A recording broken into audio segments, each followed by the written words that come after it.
반갑습니다. 여의도노모TV 닭간다 진행을 맡은 황현입니다. 고수들의 정치해보시죠. 닭간다 매일 오전 10시 30분 여러분들을 생방송으로 만나고 있습니다. 오늘은 원래 김기욱 씨가 진행을 하시는데 뭐 일신상의 이유로 제가 대신해서 진행을 하게 되고, 김기욱 씨는 아마 목요일날 제 대신 진행을 하실 것 같습니다.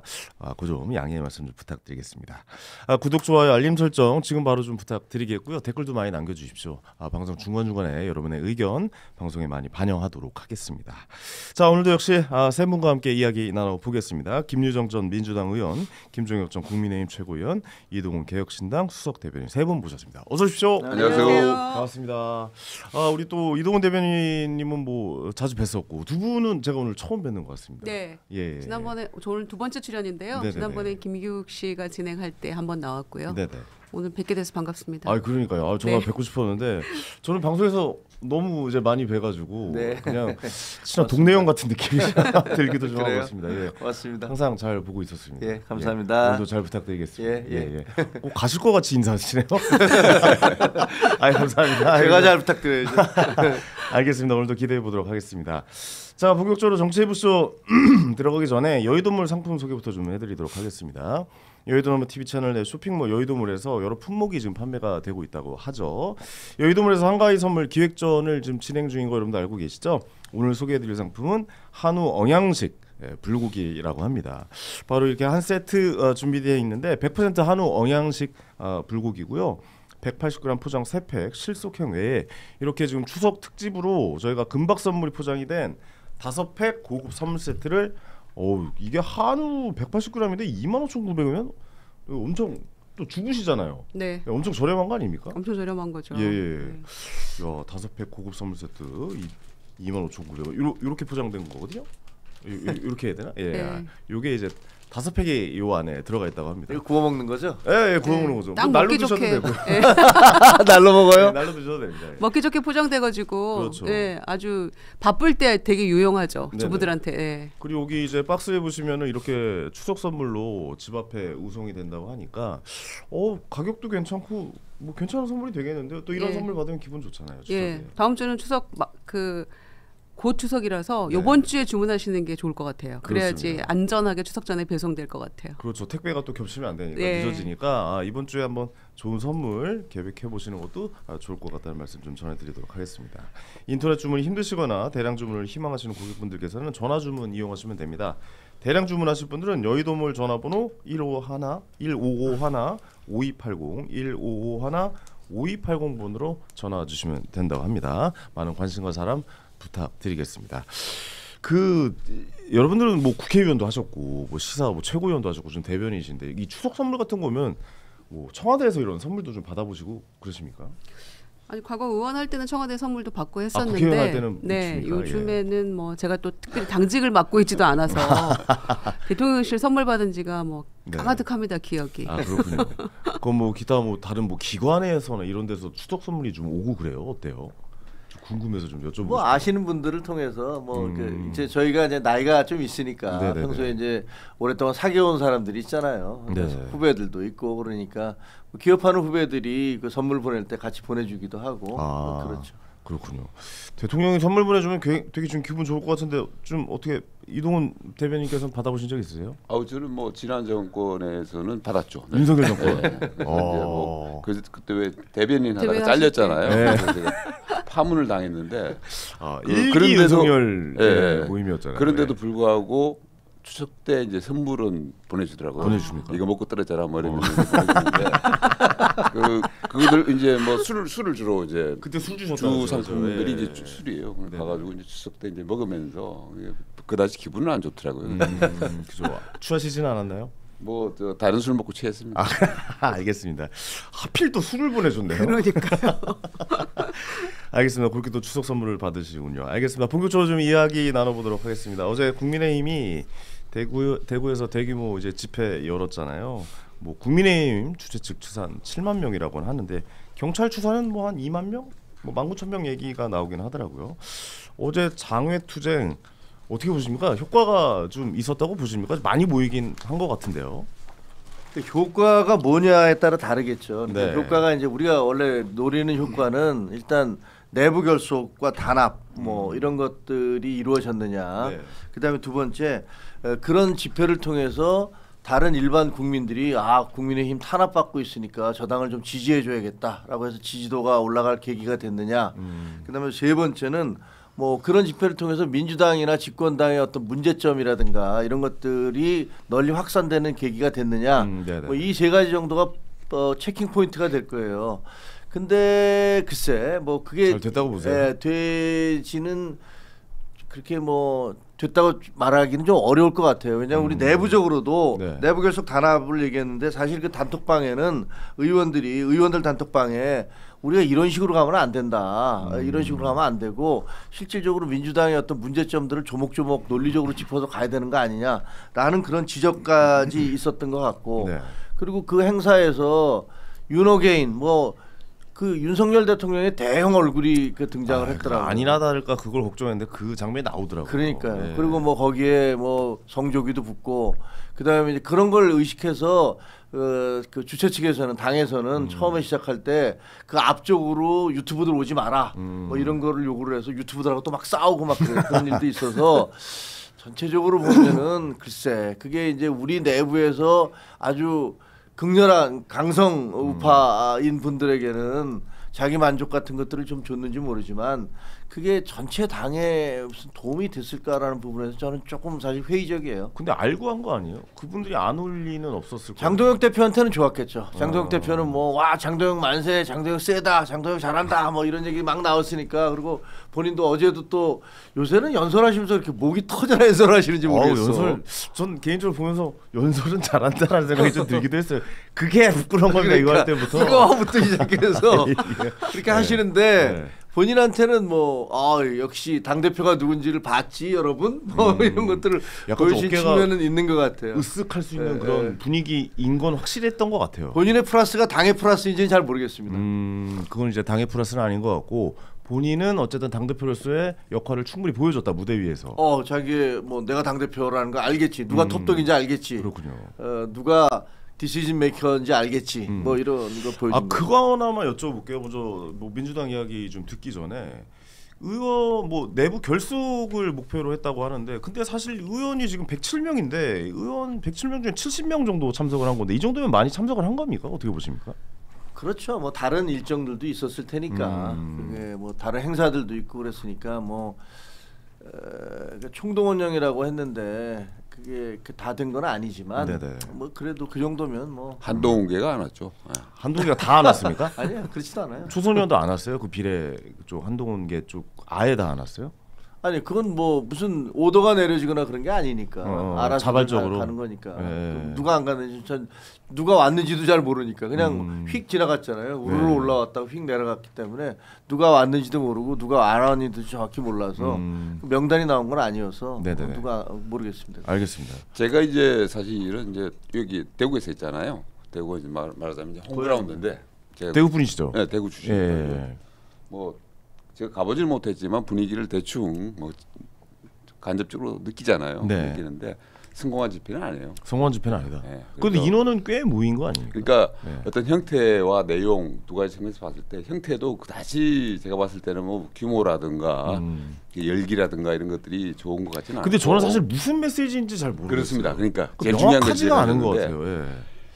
그렇습니다. 정치 집회라는 게 특히 야당의 정치 집회라는 게 저는 제일 중요한 게 그 기사 쓸 때도 야마가 제일 중요하듯이 야마예요. 야마. 그렇죠. 헤드라인으로. 딱 한 줄로 정리되는 야마가 있어야 되는데 제가 봤을 때 어제 뭔 얘기를 하고 싶은지 잘 모르겠더라고요. 그러니까 맞아요. 이재명 독재 뭐 얘기하는데 뭐 최근에 어떤 사법부 관련해서 그런 얘기들을 가지고 뭘 엮어 가지고 하는데 제가 유튜브로 그분들 연설하는 걸 들어보니까 무슨 저 옛날 저 박정희 얘기도 하고 그러면서 이제 북한 얘기도 좀 많이 하시더라고요. 북한에 대해서 뭐 어떻게 퍼주기를 하니 뭐 이런 얘기도 하고 그러던데 그래서 도대체 뭔 말씀을 하시는 건지 근데 그 얘기가 약간 정확하게 야마가 안 맞지가 잡히고 않는 것 같아요. 예, 그래서 예. 이게 정치적으로 하나의 명분을 가지고 갔을 때 힘이 생기는 건데 제가 봤을 때 그런 느낌이 전혀 안 들었어요. 그래서 형식과 내용 양 측면에서 저는 좀 실패한 집회다. 실패한 집회다. 그래서 뭔가 이재명 독재 얘기하는 건 좋은데 이재명 독재도 아직까지는 뭔가 설익은 걸 주제 걸 들고 와가지고 막 꺼내가지고 들이대는 그런 느낌이랄까요? 아니, 그러니까 100일밖에 안 되는데 독재를 얘기하는 것도 좀 네, 의아하고 그렇죠. 국민들 네. 느끼기에는 저게 독재라고 느끼기에는 아직은 좀 미흡한 것, 미흡하다고 표현해서 좀 그렇지만 어쨌든 독재라고 느껴지지는 않았어요. 그리고 또 북한 얘기하지만 지금 북한 쪽에서 오늘 발표한 것만 봐도 뭐 이재명 정부랑 뭐 대화 안 하겠다 뭐 이렇게 이야기가 나온 상황이라 이게 과연 메시지가 무엇인가에 대해서는 좀 의아하게 생각했거든요. 어떻게 보셨습니까 이번 집회는? 그러니까요. 야당이 장애투쟁을 하면 나갈 때는 그냥 신나게 나갈 수 있어요. 근데 들어오는 게 문제거든요. 출구 전략이 가장 이제 그러네요. 어떻게 들어올까. 야당의 가장 강력한 투쟁 장소는 국회일 수밖에 없어요. 네네.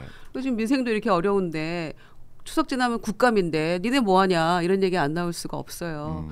그리고 뭐 윤핵관이나 뭐 부정선거 깃발 들지 마 했는데 그거 들지 말라고 안 들 사람들도 아닌 것이고. 다 알고 그랬겠죠. 네, 예. 특히 그래서 누구 말대로 이거는 장동혁 대표 대관식이다 이런 말이 틀린 말이 아닌 것 같아요. 공식적인 대관식 네. 동대구역에서. 그래서 저는 도대체 장애투쟁을 왜 하는가? 우리 황현희 진행자님의 과거 유행어 왜 이러는 걸까요? 도대체 국민의힘 도대체 왜 이러는 걸까요? 그 오직하면 그러겠어요. 그 생각이 번뜩 났는데 그러네요. 도대체 왜 이럴까 찾아봤어요. 도대체 뭘 얘기하고자 하는 것인가? 그랬더니 무슨 왜 야당 탄압하냐 그 압수수색 때문에 그리고 또 하나는 조희대 대법원장 뭐 사퇴 얘기가 나오니까 이거는 사퇴시키고 무슨 독재 구축하려는 시도다. 그 두 가지 때문에 싸운다는 거예요. 근데 이유를 모르잖아요, 국민들이. 왜 도대체 장애투쟁을 하는지 이유를 모르는데 본인들은 이거라고 주장을 하는데 나오는 얘기는 다 잡다한 얘기가 다 나오는 것 같고 그래서 아마 제가 생각하기에는 거기 모인 사람들도 그냥 뭉치자 싸우자인데 왜 우리가 나왔는지는 정확하게 아는 사람 아무도 없는 것 같고요. 그다음에 본인들 주장으로 7만이라고 하는데 보니까 텅텅 비어 있어요.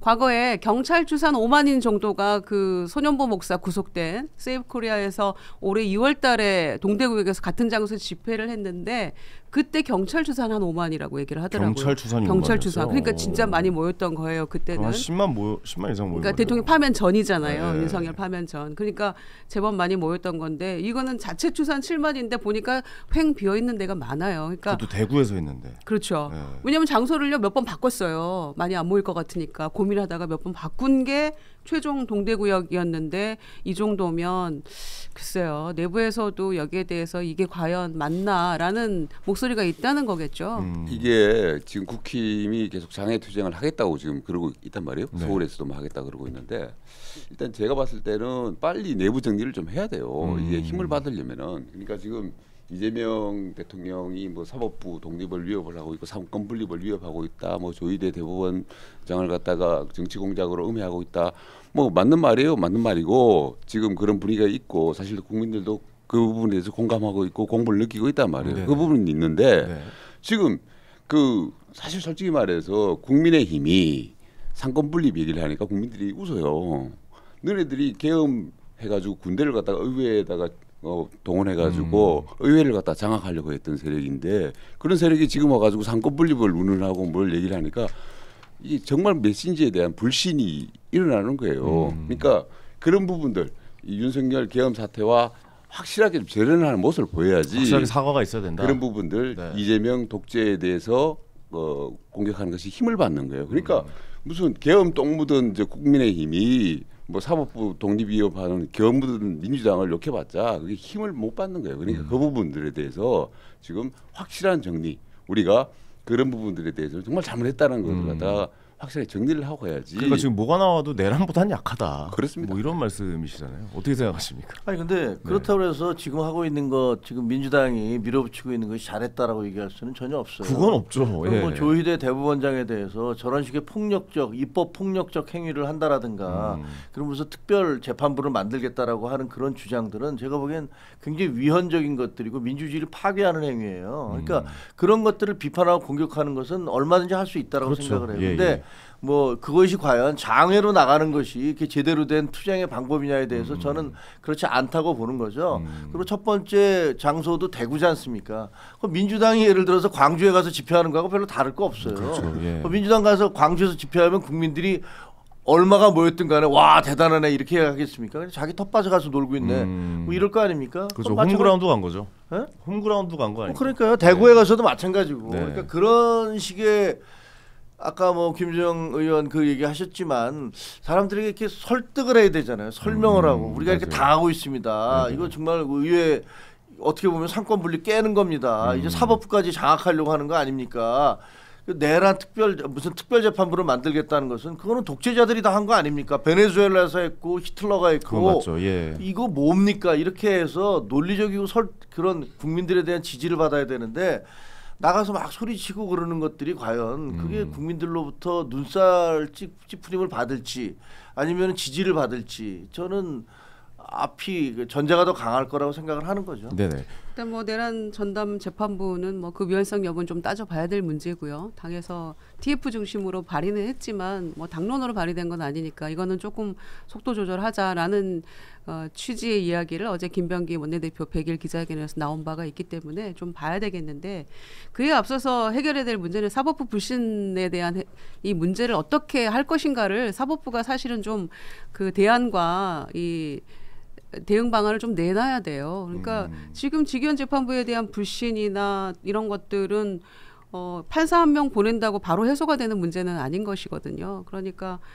뭐 김용현 장관이 그냥 의도적으로 재판 지연하는 것도 다 그냥 수용하고 이런 식으로 여전히 가고 있기 때문에 정말 국민들 마음에는 지난 3월 7일 날 구속 취소했을 때 즉시 항고도 안 하고 석방지휘했던 시부정 총장에 대한 그 두려움이 뇌리에 딱 떠오른단 말이죠. 그러니까 이렇게 재판 끌다가 주기현 재판장은 12월 달에 1심은 끝내겠다라고 얘기는 하고 있지만 그 말을 어떻게 믿을 것인가에 대한 좀 신뢰를 줄 수 있는 모습을 좀 보여줘야 되고요. 그래서 국민들은 이러다가 진짜 1월 달에 다시 나오는 거 아니야? 윤석열? 이런 두려움을 가지고 있어요. 그래서 그 불신 해소하는 게 조금 필요하다고 생각하고요. 뭐 조희대 대법원장을 떠나서도요. 그리고 저는 이번에 이제 장애 집회를 보면서 왜 황교안 체제 이게 지금 윤어게인이 아니라 황어게인인가 이런 생각도 들었어요. 그러니까 황교안 체제에서 했던 거 완전히 실패로 갔잖아. 2020년 총선에서 소위 폭망한 거 아닙니까? 103석으로. 그랬는데 왜 그거를 다시 반복하는가. 그거를 회복시키기 위해서 중간에 2020년 총선 폭망하고 그다음에 이준석 대표 체제가 들어서면서 대구에 가서 보수의 심장이라고 하는 대구에 가서 탄핵 경을 건넙시다라고 해서 원외 정말 젊은 대표가 탄생한 거잖아요. 네. 그렇게 해서 극복해가지고 간신히 대선 승리를 이루어놨는데 다시 이제 내란해서 소위 똥볼 차서 이렇게 된 거 아닙니까? 그런데 왜 다시 황교안 체제에 했던 그 장애 실패했던 집회 모습을 왜 가냐? 실패했던 모습을 왜 돌아가느냐? 그러니까 알겠습니다. 과거의 모습에서 교훈을 얻지 못하면 희망이 없는 거죠. 네네. 이게 전체적으로 생각해 보면 결국에는 이제 그러니까 국민의 입장에서 뭐래도 했었어야죠. 사실 지금 뭐 지지율도 힘들고 지금 전체적인 분위기도 안 좋으니까 뭐라도 그건 맞는 말씀이에요. 예, 그리고 했었어야 되는 게 저도 맞죠. 그래서 예. 우리는 그 절연해야 된다고 했고 윤석열 부부 사과 있어야 됐다고. 대통령 부부와 절연하고 네. 사과하고 그다음에 싸우자라고 얘기했는데 그게 안 됐어요. 그러니까 뭐 지금 당 지도부가 그렇게 가면 안 된다는 그 반대쪽에 있는 분들이 등장을 했으니까 그건 뭐 어쩔 수 없는 현실인 거고요. 김종인 위원님께서는 사과해야 된다라고 처음부터 밝히셨던 거죠? 그러니까 저희는 뭐 한동훈 대표나 그쪽에서는 그렇게 주장을 하다가 이제 쫓겨난 네. 거니까. 네네네. 그 뭐 당내에서도 어쨌든 계파가 있는 거고 그 당내 싸움이 있는 거니까 그걸 뭐라고 할 수는 없어요. 근데 그렇다고 해서 민주당이 지금 하고 있는 것이 정당화되는 거는 예를 들면 야 너 제가 예를 들면 강도짓 했으니까 난 도둑질해도 되고 그다음에 난 무슨 짓을 해도 돼라고 얘기하는 건 말이 안 되잖아요. 그 지금 얘기하는 것은 지금 특별재판부를 뭐 당에서 좀 바꾸고 있다고 하지만 특별재판부를 했다가 전담재판부를 했다가 나중에 이게 당론이 아니랬다가 이렇게 바꾸는 이유가 뭐예요? 그 말이 안 되니까 그런 거예요. 자기들이 주장해놓고서 뒷감당이 안 되니까 이렇게 바꾸고 있는 겁니다. 꼼수로 계속 바꾸고 있는 거예요. 그리고 네. 사법부 불신 얘기하는데 사법부 불신이야 김명수 체제만 하겠습니까? 대법원장이 대놓고서 고법부장 그 사표 내겠다는 것들을 내겠다고 하니까 야 국회에서 당신 탄핵하려고 그러는데 내가 사표 받아주면 내 얼굴이 어떻게 돼? 사표 안 돼. 라고 얘기해놓고 그렇게 얘기했다는 사실 자체를 부인했잖아요. 그래서 나중에 그게 공개가 됐는데 온 국민 앞에 거짓말을 한 대법원장이 그대로 그냥 임기 마치신 거 아닙니까? 그 사법부가 그 정치화되고 검찰이 정치화된 것은 문재인 정부 때보다 더 심한 정권을 저는 기자 생활하면서 본 적이 없어요. 거기에 대한 반성부터 있어야죠. 그리고 이번에 보세요. 조희대 대법원장 조희대 대법원장 임명할 때 민주당에서 파도 미담이라고 칭찬하지 않았습니까? 그리고 저 감명 받았습니다. 청문회 하면서 이런 얘기들 하셨잖아요. 민주당 의원들이. 그래놓고서 또 대법원 판결 지난번에 그 파기환송돼서 됐던 그 판결 선거법 재판 말이에요. 올라갔을 때 민주당 내에서도 와 이제 우리 이재명 대표 무죄 만들어 확정되는구나라고 좋아들 하셨잖아요. 빨리 하니까. 네. 그러다 그게 거꾸로 되니까 그때부터는 저 죽일 놈 이렇게 되는 거 아닙니까? 그 민주당 입장에서는 확실히 좀 그렇게 보이긴 해요. 그러니까 내 편 들어줄 때는 좀 좋아하는 것 같고 사실 뭐 우리한테 불리한 판결하면 좀 안 좋아하는 것 같은데 근데 이 서영교 의원 이야기가 뭐 지금 집회 얘기가 다 이쪽으로 갑자기 넘어가긴 했는데 요거 한번 짚고 가죠. 서영교 의원은 뭐 사과를 뭐 부승찬 의원이나 사과를 한다거나 뭐 그런 계획이 있습니까?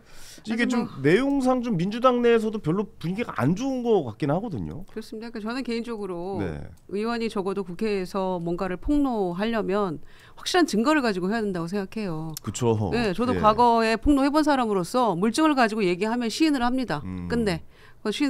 시인을 얻어냈고요. 저 같은 경우에는. 그래서 정말 조심해야 되는 건데 지금 추가적인 무슨 증거는 안 보이는 것 같아요. 네. 그리고 서영교 의원 뭐 이제 뭐 민정 라인 들은 이야기 뭐 이런 앞뒤 전후 관계를 설명은 하고는 있는데 너무 두 개가 섞여가지고 좀 앞뒤가 좀 잘 안 맞는 듯한 느낌이 계속 들어요. 네, 그러니까 처음에 이제 전원으로 민정 라인에서 조희대 대법원장이 1년 전에 임명장 받을 때 내가 이재명은 알아서 하겠다라는 얘기를 했다는 얘기가 하나가 있고, 그래서 그 얘기를 들었는데 5월 10일 날 열린공감 TV에서 그 약간 그 목소리가 변조된 그 얘기가 나오면서 사자 회동 그 얘기가 나왔던 것이고 그래서 그걸 다시 받아서 내가 5월 초에 그렇게 전원으로 들은 이야기가 이게 맞는 거였나 보다라고 생각한 서영교 의원이 5월 14일 날 국회에서 이제 그 얘기를 상임위에서 했던 것이고 그로부터 4개월 지나서 부승찬 의원이 대정부질의에서 같은 이야기를 했는데 별로 달라진 얘기가 없는 거예요. 확실한 증거가 더 있습니다. 이게 아닌 거죠. 근데 저는 그러니까 민주당 내 이야기가 좀 듣고 싶은 게 또 그 안에 내부 이야기를 좀 듣고 싶은 게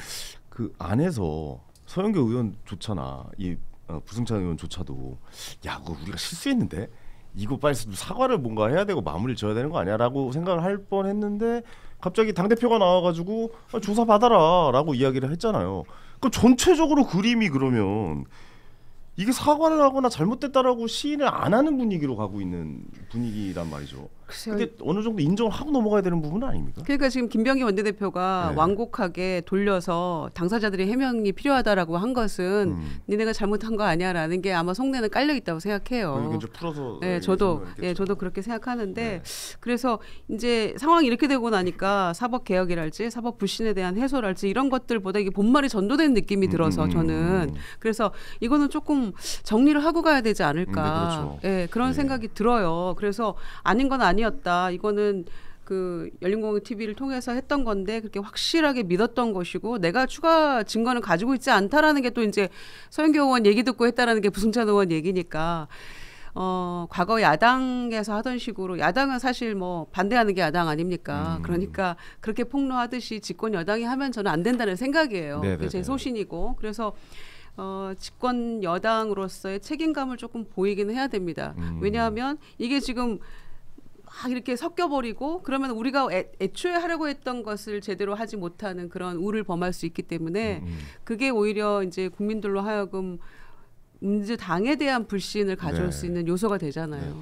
저는 이제 사과를 해야 될 것 같아요. 저는 이제 지금의 여권 그러니까 민주당과 대통령실의 어떤 사법부 드라이브 자체가 굉장히 좀 신급이 있다라고 생각을 해요. 그러니까 뭐냐면 일단은 당장 내란 재판을 갖다가 빨리 이게 완결 지어가지고 내란을 갖다 유죄를 만들어야 되는 과제가 있고 내란은 빨리 진행해라라고 그렇습니다. 그리고 개념이죠. 두 번째로는 이재명 대통령이 지금 5개의 재판을 받고 있습니다. 그런데 재판이 중지되어 있는 상태입니다. 그러니까 그 부분이 언제든 또 제기될 수 있다는 공포가 있는 것이고 리스크가 있죠. 그리고 퇴임 이후에 그런 것들이 다시 재판이 됐을 때 어떻게 될지 모른다는 생각을 이재명 대통령은 할 수밖에 없습니다. 그리고 나아가서 뭐냐면은 그 어떤 이 진보 진영 전체적인 의견이 사법부를 갖다가 자기들의 어떤 영향권에 둬야 된다. 그래서 그걸 갖다가 드러나는 것이 이제 대법원들을 정원하려고 하는 부분들이 있습니다. 사법부 장악이라는 거죠.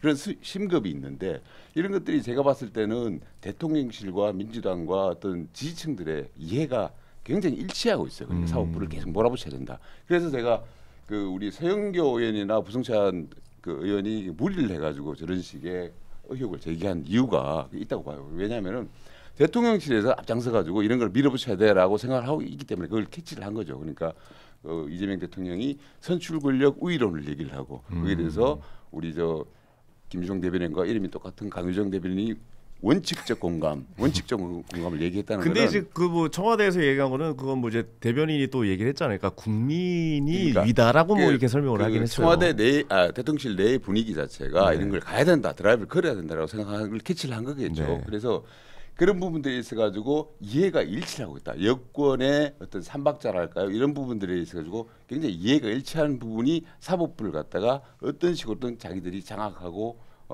몰아가야 된다라는 생각에서는 일치를 하고 있다. 그래서 네네네. 앞으로 저는 이것이 단순히 한 번 이번에 그 단발 사안이 아니고 계속적으로 이런 부분들이 드라이브가 갈 네네. 거라고 네네. 저는 생각을 합니다. 딱 한 가지만 더 붙이면 네, 저는 말씀하십시오. 민주당 이해가 잘 안 돼요. 왜냐하면요 지금 뭐 이러다가 그 윤석열 대통령 나오는 거 아니야 이런 얘기 하잖아요. 만약에 12월 달에 윤석열 대통령이 나오면 저희는 지방선거 아주 폭망합니다. 나올 아니, 리가 없지 않을까요? 아니 그러니까 가뜩이나 지금 굉장히 절연을 못한다고 그 저 여론조사 해보면 그 구속이 잘 됐다 그리고 비상계엄 잘못됐다는 게 압도적이잖아요. 그런데 대통령이 만약에 그 재판 받다가 다시 나와서 뭐 그 예를 들면 극우 강성 이런 분들이 그 주변에 막 모여들기 시작하면 그림 안 좋죠. 그러면 예. 저희가 선거가 어떻게 될 것 같습니까? 박살나죠. 제가 보기엔 박살납니다. 근데 그렇죠. 그리고 현실적으로 나올 수도 없어요. 지금 구속 신청하긴 했더라고요 오늘 보니까. 지기현 판사가 하면서 네. 9번째 10번째 안 나왔잖아요. 그러니까 뭐라고 그랬어요? 안 나와서 거기에 대한 불이익은 그 피고인이 져야 됩니다라고 얘기했고 본인이 반론하지 않는 가운데 무슨 소령, 중령, 대령, 대위 뭐 밑에 있는 사령관들 나와서 전부 다 대통령이 다 거짓말하고 있습니다라고 얘기하고 있잖아요.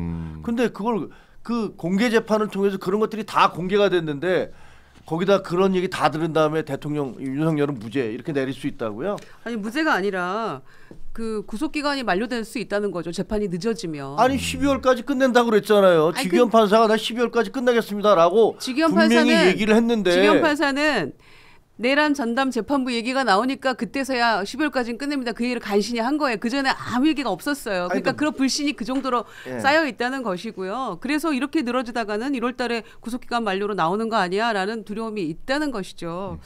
이제 그런 점에서 지금처럼 국민의힘이 장애투쟁하고 그 명분 없는 이렇게 투쟁하면서 독재 외치고 이러면 윤석열 구속 기간 만료되고 뭐 나오건 안 나오건 지방선거는 매우 어려운 게 현재 상황 아닙니까? 그러니까 그런 걸 감안해서 국민의힘도 그 정치적인 어떤 행동을 해야 될 것 같고 네네. 또 사법부도 그런 염려가 여전히 국민들의 마음속에 있으니 3월 7일 날 구속 취소는 우리가 뭐 예상했던 일입니까? 그 말도 안 되는 일이 일어난 거에 대한 공포와 두려움이 여전히 있는 거예요. 내란보다 더한 두려움이었다고요. 그때는 아니 제발로 걸어 나와서 팔을 흔드네 이런 것들을 보면서 그 두려움이 여전히 있기 때문에 이 불신을 어떻게 해소해야 될 것은 지기현 재판부의 책무라고 저는 생각해요. 좀 더 확실한 뭔가가 내놓아져야 지만 이 불신을 그나마 조금 해소할 수 있는 길로 간다라는 게 지금 생각인 거죠. 너무 우려먹어요. 그러니까 비상계엄 잘못했고 그거에 반대했고 저도 뭐 목소리 계속 높이고 싸우고 반대하셨잖아요. 있지만 예. 민주당은요 너무 우려먹어요. 그거 하나 가지고서 마치 이제 옛날에 우리가 그 민주당 그 문재인 정부 할 때 80년대 운동권이었다는 그 훈장처럼 달고 다니면서 평생을 그걸 우려먹는다라고 비판을 했는데 이번에 또 건수 하나 잡은 모양이야. 12월 3일 날 그 비상계엄이 있었다는 거 가지고서 벌써 지금 10달 지났는데 계속 우려먹어요. 그러면서 뭐 자기들의 모든 행위를 그걸로 다 정당화해. 그거 옳은 겁니까? 9달 지났는데 국민의힘에서 무릎 꿇고 사과 한번 했습니까? 그러니까 자, 진행형인 거고요. 보십시오. 이게 중요합니다. 정치인분들 사과하셔야 돼요.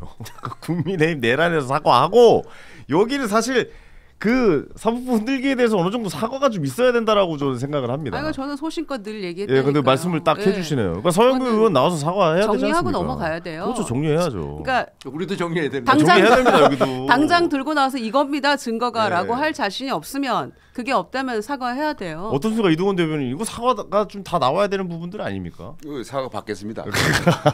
아, 죄송합니다. 제가 국민의힘은 사과드리겠습니다. 사과할 어제 동대구역에서 다 무릎 꿇고 사과했으면 판이 달라졌을 거예요. 그거는 맞아요. 저도 안 그래도 그 생각했거든요. 그래서 이벤트적으로 약간 무슨 사과가 나올까라고 제가 조금이나마 일말의 기대를 했거든요. 근데 그 일말의 기대조차도 없어졌다라는 거죠. 근데 그 이제 다시 좀 이쪽 주제로 넘어와 보죠. 이게 이야기가 계속 가지가 뻗다 보니까 좀 뻗어나가고 있는데 결국에 장동혁 지도부가 이른바 이거 극우까지 결국 안고 가는 거 아닌가라는 좀 불안감이 또 계속 들거든요. 국힘이 그럼 달라진 게 전혀 없는 거잖아요.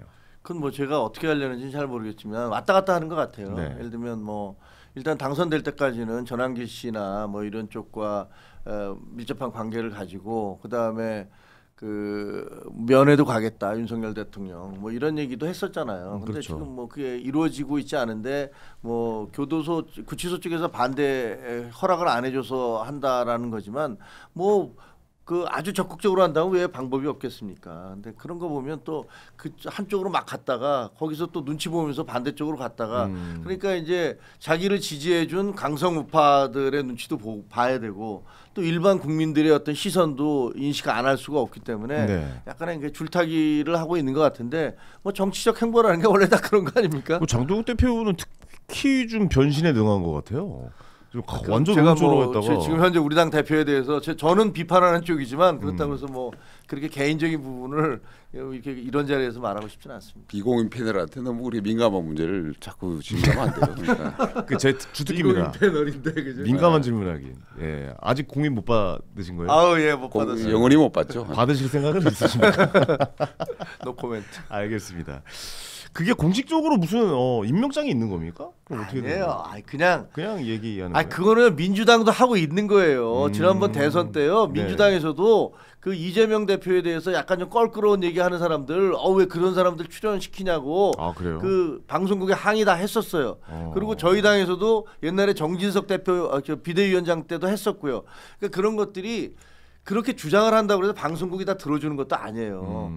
근데 문제는 이것은 장동혁 대표가 약간 정치적인 미숙함을 보여준 거지. 인터뷰를 하면서 굳이 그 대외적으로 알릴 필요가 없는 건데. 미인증 패널이라는 희귀한 단어를 하나 만들어낸 거예요. 인증 패널을 하겠다. 그러니까 야 그럼 미인증 패널들은 뭐야? 우리가 보기에는 미인증 패널들이 바른 말하고 인증 패널들은 뭐 완전히 이상하게 가고 있는데 이런 비판이 쏟아진 거 아니에요. 네네네. 그리고 방송국으로 볼 때도 야 저렇게까지 얘기했는데 예를 들어서 약간 당내에서 다른 목소리 낸 사람 자르면 야 니네 지금 인증 패널제에 동의하는 거야?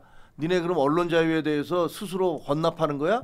이런 얘기가 나오니까 제가 보기에는 아무런 도움이 안 되는 얘기를 한 거예요 지금. 그것 때문에 지금 계속 그 궁지에 이슈가 몰리고 되고 있는 있죠. 거죠. 예, 어쨌든 어쨌든 그 장애 집회에 대한 좀 이야기를 해봤습니다. 좀 분위기가 글쎄요, 저도 뭐 사과 이야기가 계속 나오고 있는데 이게 정치인들이 사과하기가 좀 굉장히 좀 어려운가 봅니다. 이 내란에 대한 좀 사과가 있었으면 좋겠다라는 생각. 그래야 이제 국민의힘도 재편돼서 올바른 길로 가지 않을까라는 생각을 좀 했었는데 그런 기대는 좀 안 나온 것 같고 오히려 양양자 최고위원이나 우재준 청년 최고위원 연설할 때 야유도 나고 그랬더라고요.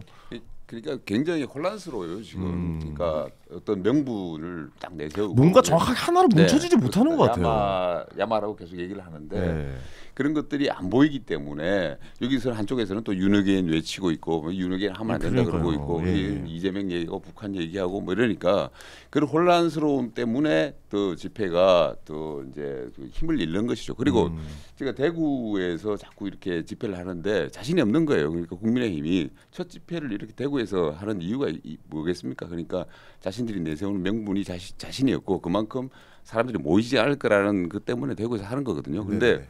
사실은 지금 보면 어제 집회 장면에서도 보이지만 그 앞에 쭉 그 대구 지역 의원들과 이런 분들이 자리를 하고 있던데 그분들이 사실은 윤핵인 핵심 세력들이거든요. 그러니까 지금 국민의힘을 갖다가 좌지우지하고 있는 언더 찐윤 60여 명의 그런 분들이 지금 국민의힘을 갖다가 발목을 잡고 있고 자기들의 어떻게 보면 윤석열 정권 때 자기들이 거기서 단물 다 빨면서 자기 기득권 지키고 이런 분들이었어요. 그리고 윤석열 대통령한테 한마디도 못하고 그렇게 엇나가는 대통령에 대해서 한마디도 못하고 그런 결과가 결국은 계엄 사태로 이어진 거 아니겠습니까? 네네. 그런 분들이 책임 있는 분들이 그 자리에 앉아가지고 또 자기 기득권 지키려고 그 대구에 모여가지고 앉아가지고 대구 사람들 갖다가 볼모로 삼고 인질로 삼다고 저는 생각을 합니다. 네네. 저는 대구 출신이기 때문에 그런 말 할 수 있습니다.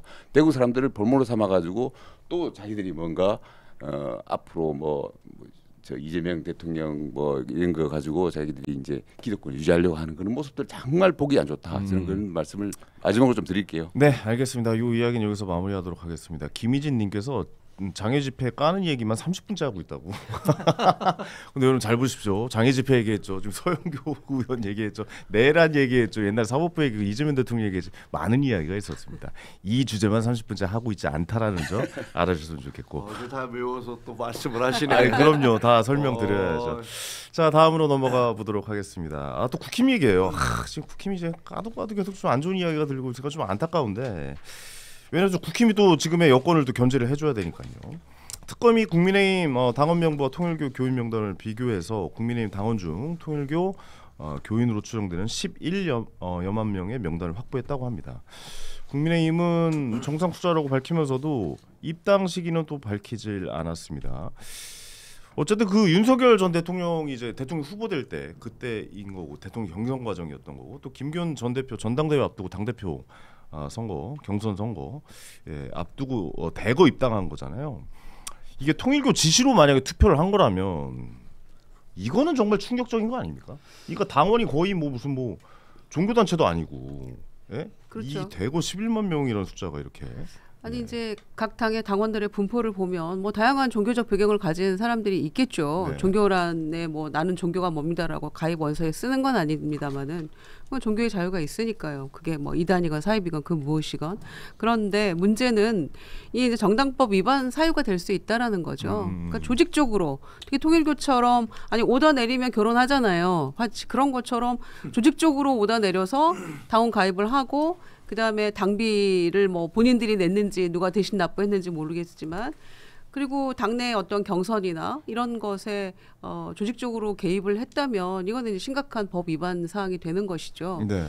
그런 점에서 이제 12만 명 대조했더니 그렇게 나왔다는 것인데 여태껏 국민의힘 전신인 과거 민정당부터 쭉 내려와가지고 누적된 당원 수가 한 500만 될 건데 그거를 성원석 의원이 분포로 보아 이거는 통계학적으로 자연스러운 거다. 통일교인이 120만이니까 500만 당원 중에 10%고 10%고 하면 11만 자연스러운 거다 이렇게 얘기를 했는데 그건 논리의 비약이라고 생각하고요. 우리는 당원이 훨씬 그러니까 종교인들이 훨씬 많은데 11만이면 너무 적게 들어간 거 아니냐 사실 우리 당원에 비하면. 그럼 그런데다가 통일교가 많이 그 정도 있다는 걸 자백하는 것도 아니고 또 전체 기독교 천주교 불교 다 우리 종교 인수가 이 정도 신도가 이 정도라는 걸 다 합치고 나면 국민 5천만 수를 넘어간다는 거 아닙니까? 그러니까 그 주장도 신빙성은 떨어지는 거라서 그 500만 당원 중에서는 돌아가신 분도 계실 거고요. 네네네. 당원 명부가 그렇게 정리가 제대로 안 됩니다. 아니 근데 저는 궁금한 게 거기 종교란에다가 종교를 적는 것도 아니고 이거 어떻게 판단을 한다? 그러니까 이름하고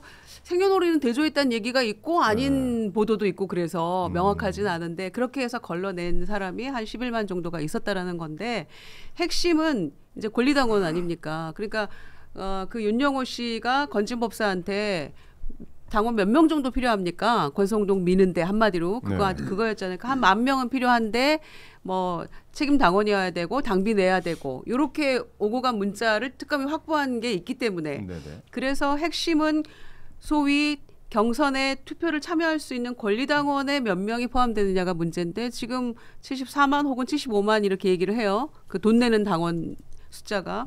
그러면은 이상하게도 2023년 3월 이제 전당대회에 나가려고 했던 것인데 접었잖아요. 권성동 의원이. 그리고 이제 김기현으로 갔다 이런 얘기도 있는데 그해 그 3월 8일 전당대회가 굉장히 투표율이 높았다는 거예요. 그러니까 한 40만 넘게 투표를 했기 때문에 갑자기 그러니까 기존의 어떤 전당대회보다 투표율이 높았다는 거라서 그래서 이런 것들이 작동한 게 아니냐. 건진의 문자도 그렇고 이렇게 특검은 보고 있는 것인데 충분히 의심할 여지가 있는 의심할 여지가 있는 거죠. 그래서 이제 정당법에 당원 가입, 정당의 가입은 자유지만 그거는 자유 의지에 의해서 개인의 그것만 가능하다라고 되어 있기 때문에 이게 조직적인 개입이라면은 문제가 있는 거죠. 네. 어떻게 보십니까? 조직적인 개입이라고 생각을 하십니까? 지금 그 개연성은 있는 거죠. 개연성은 있다. 네. 예. 사실은 뭐 그 민주당에도 네. 그 민노총이라든가 시민단체라든가 이런 분들이 들어가 있어요. 그러니까 압력 단체잖아요. 네네네. 근데 그런 거를 근거로 해서 이제 그러면 우리 당에도 뭐 종교 집단이 들어온다고 해서 문제가 될 게 뭐 있냐 이렇게 주장을 할 수는 있죠. 그리고 뭐 그게 종교가 뭐 정통이니 사입이니 이런 거 상관없이 그 대한민국 국민들한테는 누구든지 그 종교 그 정당 선택의 자유가 있으니까. 네.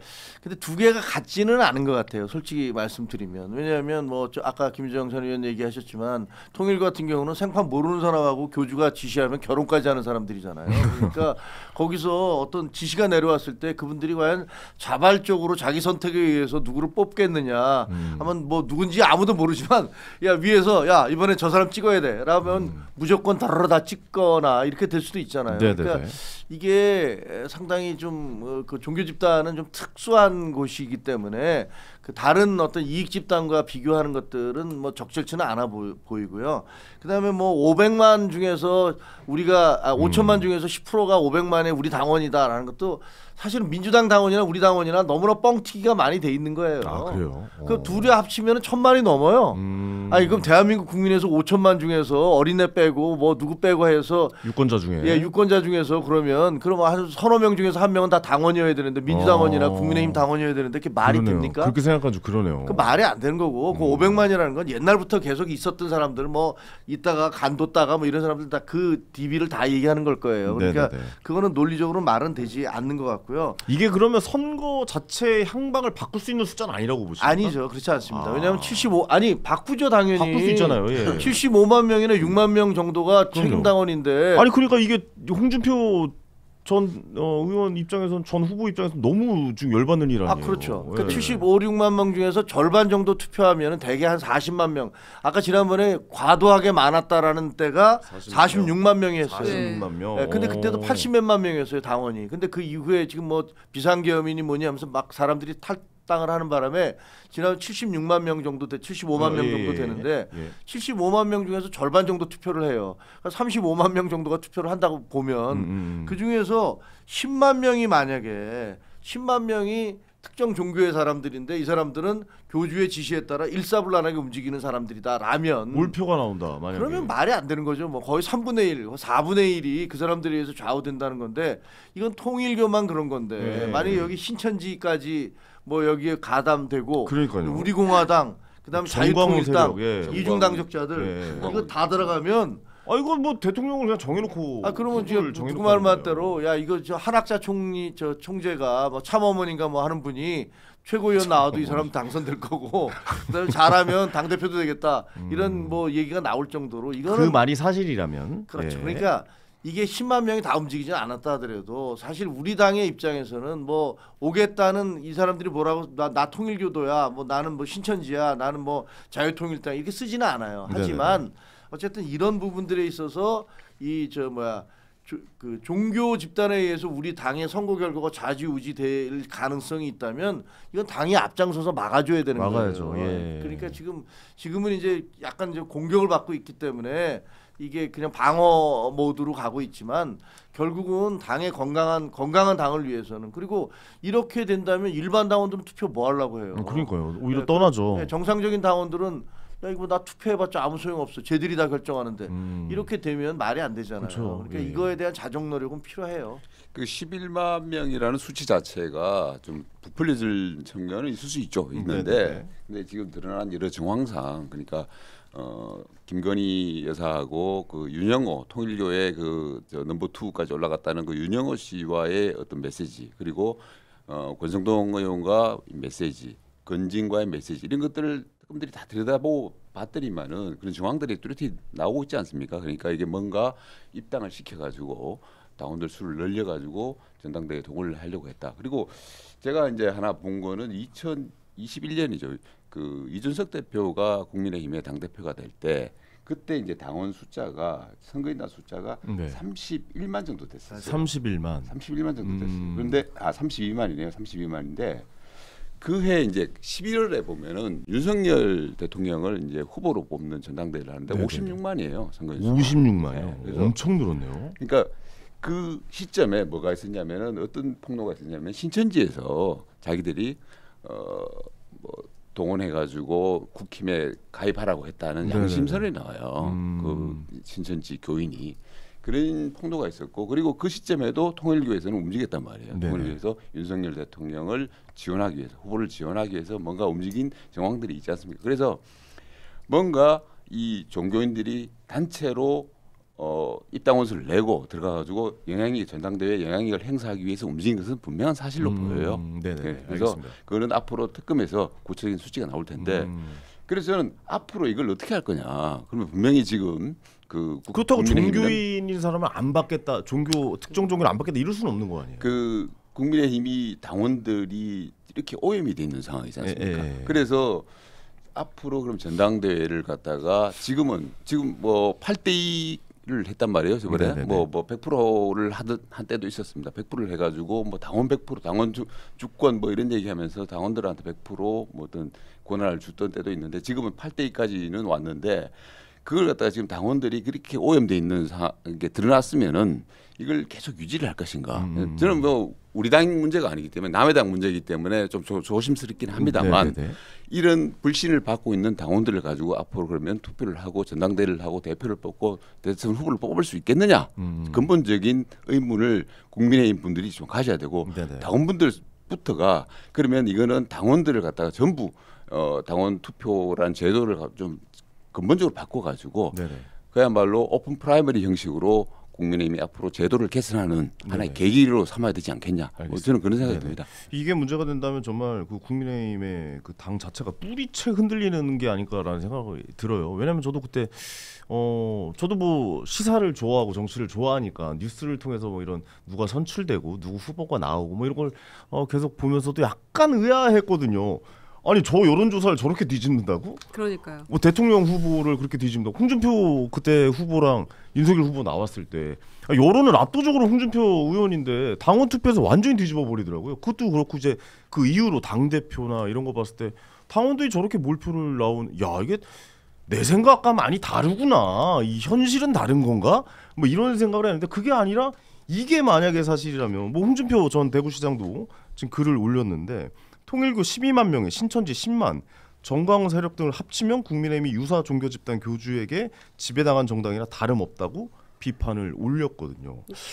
이거는 한번 좀 짚고 넘어가야 될 부분이 맞긴 해요, 진짜로. 근데 홍준표 전 대표님은 억울할 거예요. 억울하죠, 엄청 억울할 억울하죠. 거예요. 왜냐하면 그때 당시에 뭐 국민 억울하죠. 여론은 훨씬 압도적이었는데 이른바 친윤들의 옹립에 의해서 그리고 이제 지금 얼마까지나 오염됐는지 당시에 선거가 그건 잘 모르겠어요. 네네. 하지만 이제 그 당원 선거에서 뒤집어지는 바람에 그래서 이제 졌잖아요. 그렇죠. 그리고 이제 나중에 이만희 그 신천지 교주를 만났더니 신천지 교주로부터 자기가 10만 명을 입당시켰다. 신천지 교도를.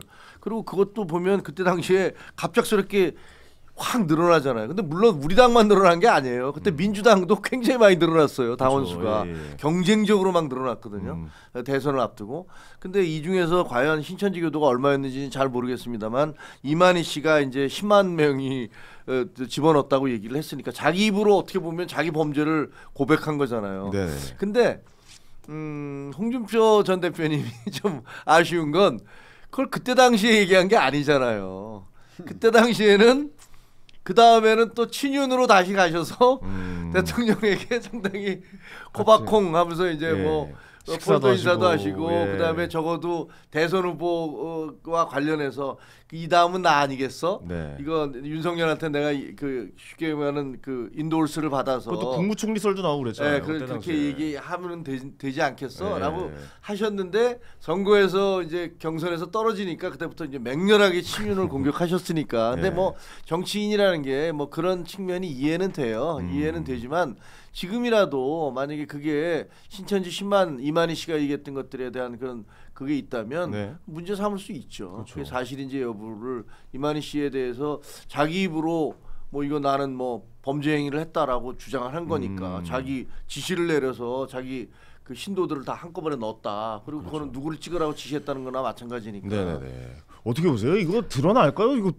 좀처럼 밝히기가 쉽지는 않을 것 같은데 특검에서도. 그러니까 홍준표 시장도 이제 와서 왜 이러는지, 그러니까 갈짓자 행보를 하는 사람이 참 국민의힘에 많다. 이번엔 이제 탈당은 하셨습니다만 장동익 대표도 계속 갈짓자 행보고 어떻게 하려는 것인지 잘 알 수가 없는 강온 전략을 막 구사를 하고 있는데, 국민의힘에서 최근에 세 번의 당원이 막 증가한 시점이 있었던 것 같아요. 말씀하신 2021년 대선 경선 그 무렵, 그다음에 2023년 3.8 전당대회 앞두고 그 전해부터 연말부터 막 조금 늘어난 것. 그다음에 통일교 입장에서는 지난 총선에서 22대 총선에서 자기 비례대표 배정해달라 이런 얘기가 있었어요. 그러니까 총선에도 2022년, 그러니까 4년 작년 4월 총선에도 뭔가 있었을 수 있겠죠. 그 세 번이 가장 최근 한 5년 사이에 벌어진 일들인데, 네. 이건 이제 그 권성동 의원의 어떤 뇌물수수나 뭐 이런 것과 해서 조직적으로 이제 전당대회 개입까지 불거진 거 아닙니까?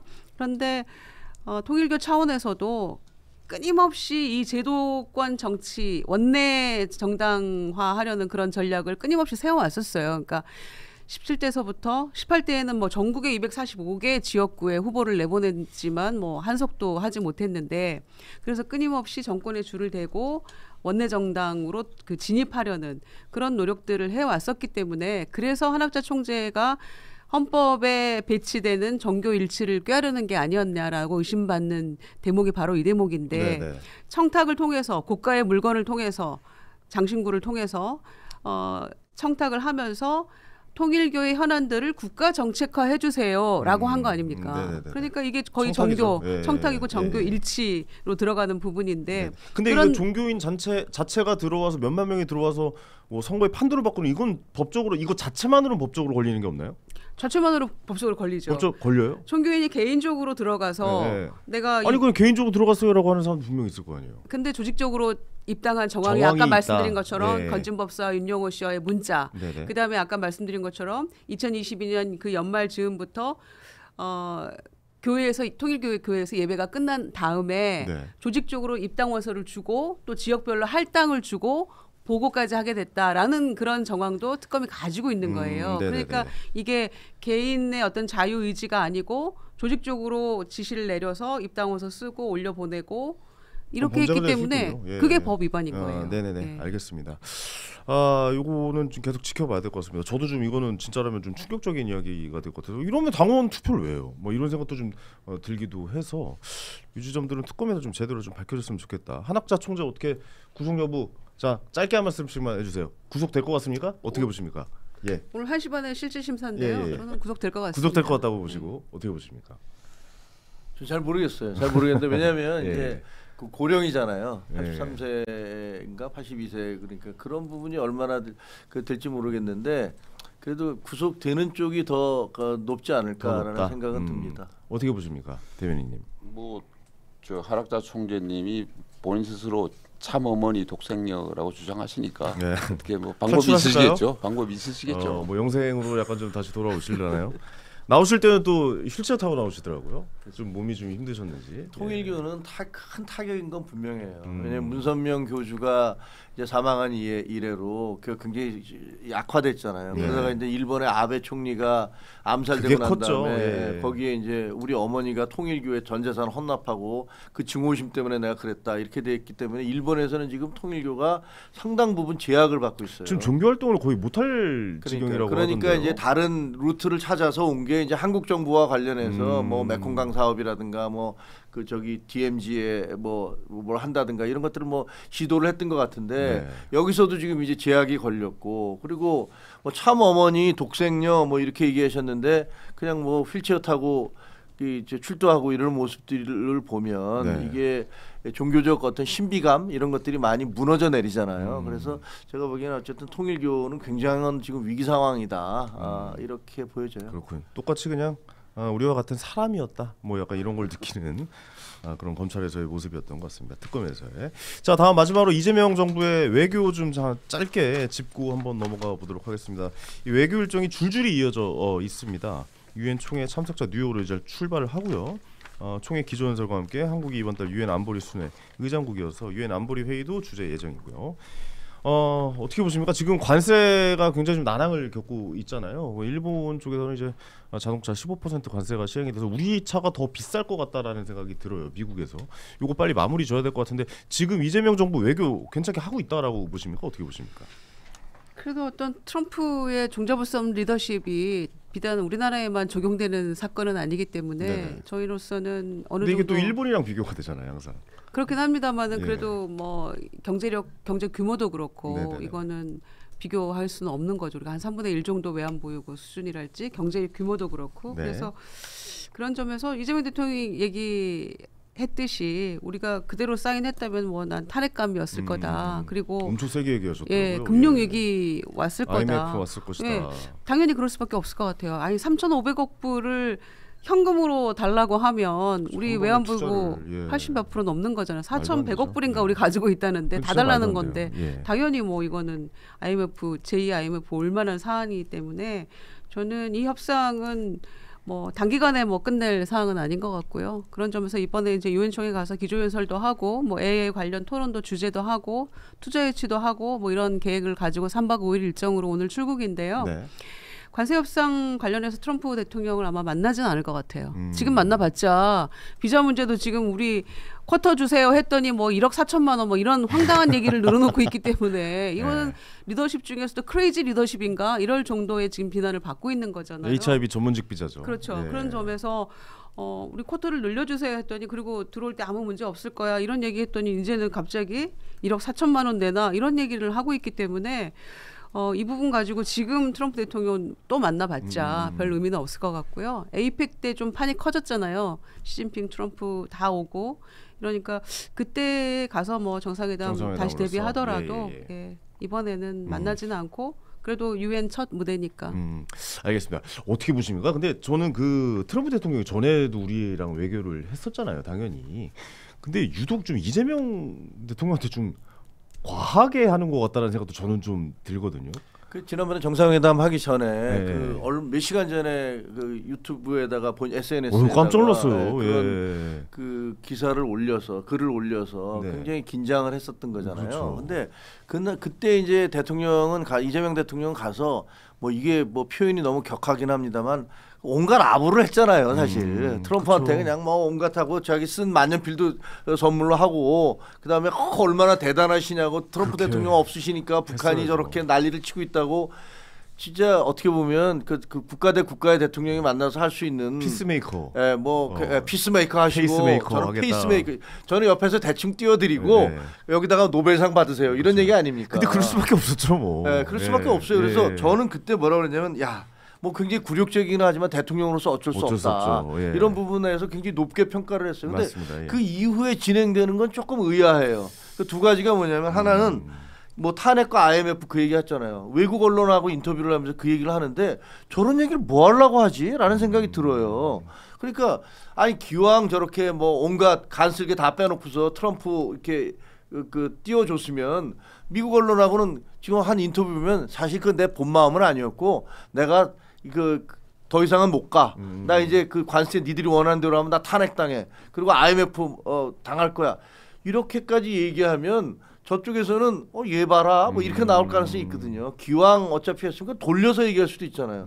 그게 하나가 좀 이해가 잘 안 되고 네네네. 두 번째는 가기 전에 외국 군대에 의존하는 것은 굴종적이다라는 얘기는 너무 충격적이에요. 우리나라에 와 있는 외국 군대는 주한미군밖에 없어요.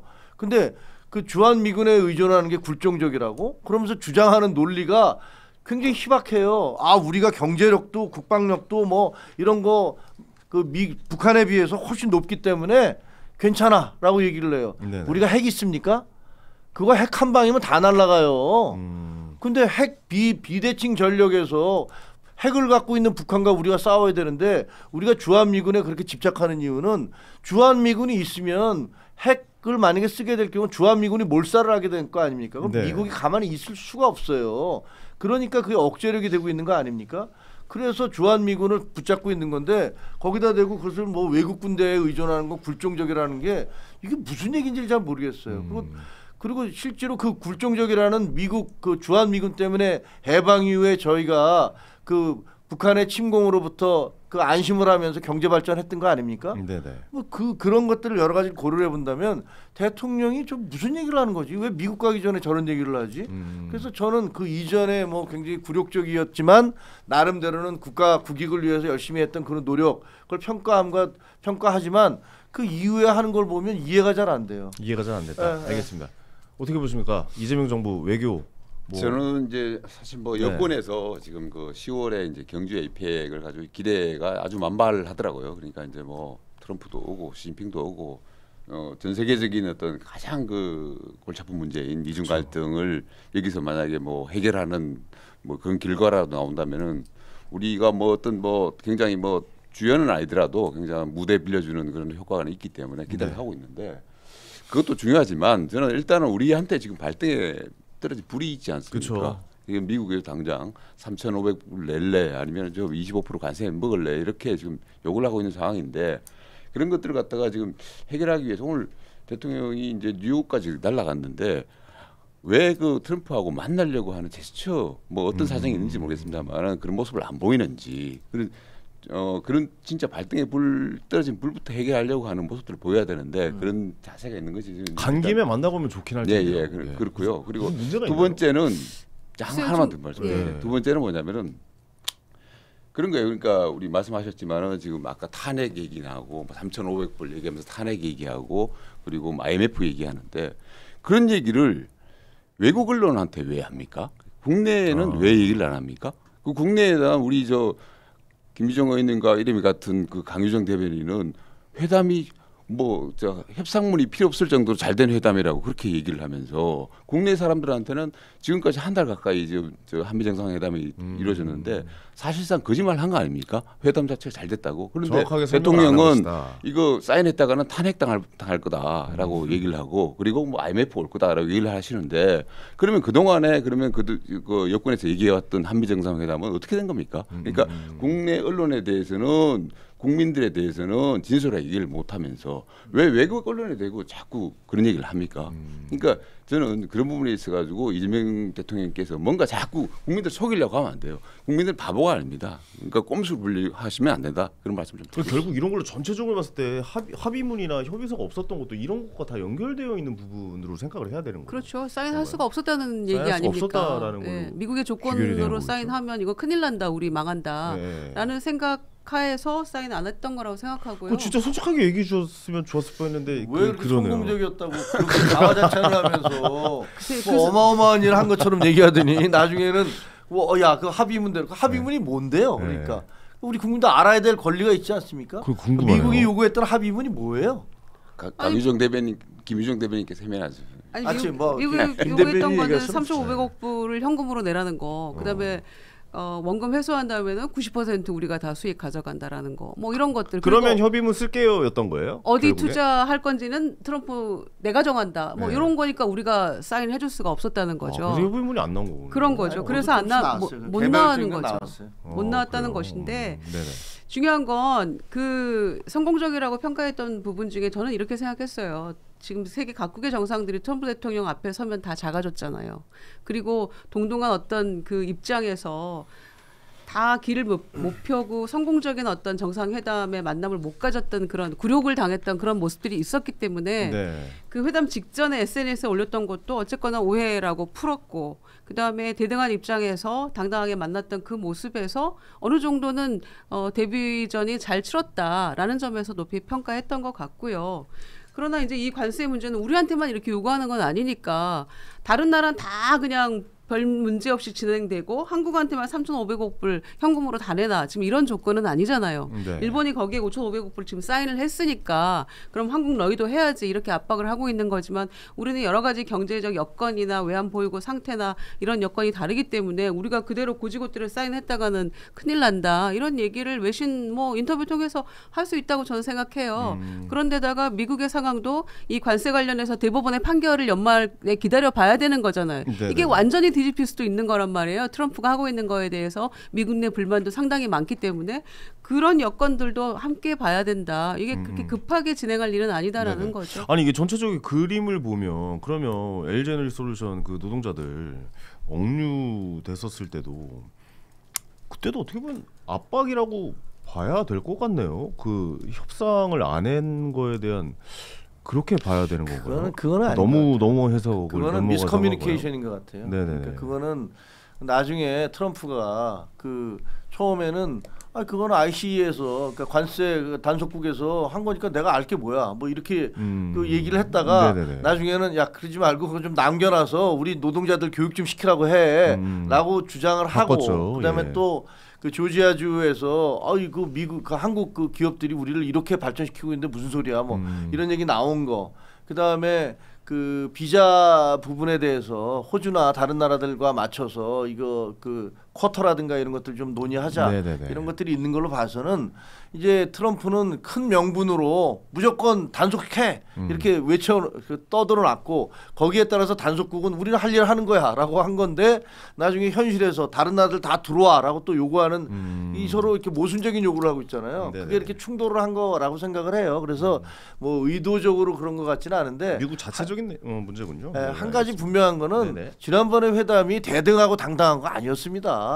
무슨 이제 트럼프 이재명 회담이 대등하고 당당해요. 그거는 제가 보기에는 진짜 그냥 제정신으로 보면 아우 참 창피하다라는 생각이 들 정도였지만 그러나 국익을 위해서 어쩔 수 없이 그랬다라고 양해하는 거지 그것을 뭐 대등하고 당당했다고 얘기하는 건 네네네. 그건 아닌 거죠. 알겠습니다. 기준이 좀 워낙 낮아서 그런데 윤석열 전 대통령 한번 생각해 보세요. 그때 생각하면 가서 뭐 노래 부르고 그랬잖아요. 그러니까요. 아메리칸 파이 아니 그 대미 외교에서 아메리칸 아이비 파이하고 불렀나요? 아메리칸 파이. 아메리칸 아메리칸 파이 파이. 하고 더 벅 스톱스 히어 그 판때기 하나 그거 왜 기억나는 게 없잖아요. 그러고 나서 군대 동원해서 이렇게 쿠데타 해버린 거니까 그 상황하고 기준이 너무 낮아서 비교하기가 조금 부끄러울 정도긴 합니다만 저는 그 정도면 그래도 선방하고 왔다고 생각해요. 기준을 하여튼 거기다 세우시니까 네, 서로의 기준이 좀 다르니까. 높은 데다 세우세요. 예. 어디다 세워야 될까요? 네, 모든 얘기가 나면 그쪽 얘기가 안 나올 수가 없어가지고 이거 뭐 짚고 넘어가야 될 수밖에 없었습니다. 알겠습니다. 외교에 대해서 한번 짚어봤고요. 힘듭니다. 사실 미국이 제일 강대국이고 이게 쉽게 얘기하면 제일 싸움 잘하는 동네형이잖아요. 예.